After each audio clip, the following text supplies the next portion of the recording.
वीज तोडली, पाणी रोखलं, कुटुंबाला मानसिक शारीरिक त्रास. घर व दुकान खाली करण्यासाठी थेट छळाचा मार्ग अवलंबल्याचा संतापजनक प्रकार उघडकीस आला आहे. डेक्कन मिल मागील दत्तनगर येथील रहिवासी राजू गोविंद म्हेत्रे यांनी तिघांविरोधात DYSPकडे लेखी तक्रार देत कठोर कारवाईची मागणी केली. म्हेत्रे यांनी दिलेल्या तक्रारीनुसार ते 2006 पासून सुनील भाटले यांच्या घरात भाड्याने राहत होते. पुढे 2016 पासून त्यांनी सदर जागा घाणवटीने घेतली.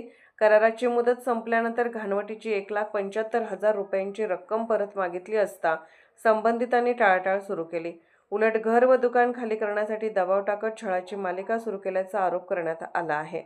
यामध्ये थेट वीज कनेक्शन बंद करणे, शौचालय वापरास अडथळे निर्माण करणे, पाणी भरण्यास मज्जाव करणे असे प्रकार घडल्याचे म्हेत्रे यांनी तक्रारीत नमूद केले आहे. या सततच्या त्रासामुळे कुटुंबाला मानसिक आणि शारीरिक त्रास सहन करावा लागत असल्याचे त्यांनी स्पष्ट केले आहे. या प्रकरणी सुनील भाटले, पार्वती भाटले आणि सदाशिव भाटले यांच्यावर तात्काळ कायदेशीर कारवाई करावी अशी मागणी म्हेत्रे यांनी DYSPकडे केली आहे.